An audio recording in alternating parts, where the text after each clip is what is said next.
alákatakítí ẹ̀sìn wọ́n kọlu ọjà tòmátò wọ́n ṣekú pa ọmọ Ghana méje. Mínísítà fún ọ̀rọ̀ abẹ́lé ní Ghana Mohammed Muntaka Mubarak ó ti fìdí rẹ̀ múlẹ̀ pé àwọn alákatakítí ẹ̀sìn Islam wọ́n ti ṣekú pa àwọn ọmọ Ghana tí wọ́n jẹ́ oníṣòwò tòmátò méje ní Burkina Faso.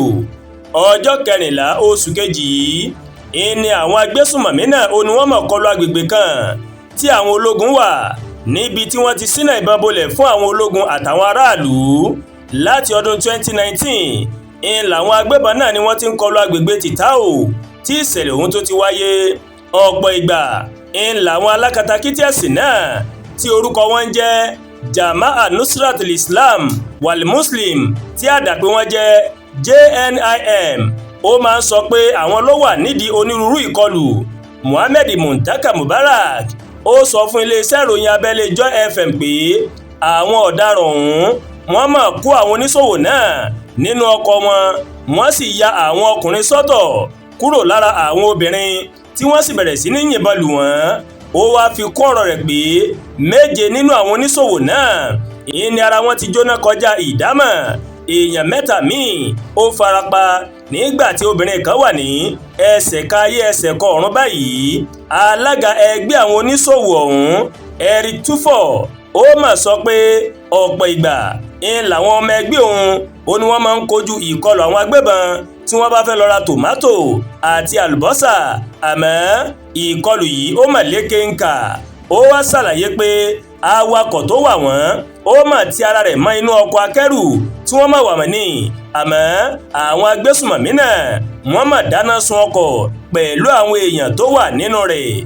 Muntaka Mubarak ó ní ìjọba Burkina Faso ó ti ń ṣiṣẹ́ takuntakun láti gba agbègbè ọ̀hún padà lọ́wọ́ àwọn alákatakítí ẹ̀sìn náà.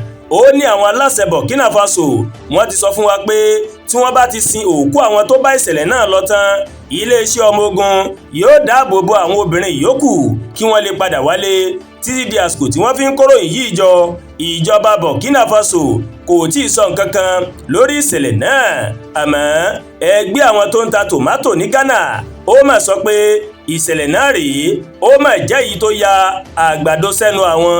Ẹgbẹ́ ọ̀hún wá sọ pé tí wọ́n bá ti mọ àwọn èèyàn náà pàtó tí ọ̀rọ̀ náà kàn làwọn yóò tó mọ ìgbésẹ̀ tó mọ̀ kàn fún wọn láti gbé lórí rẹ̀.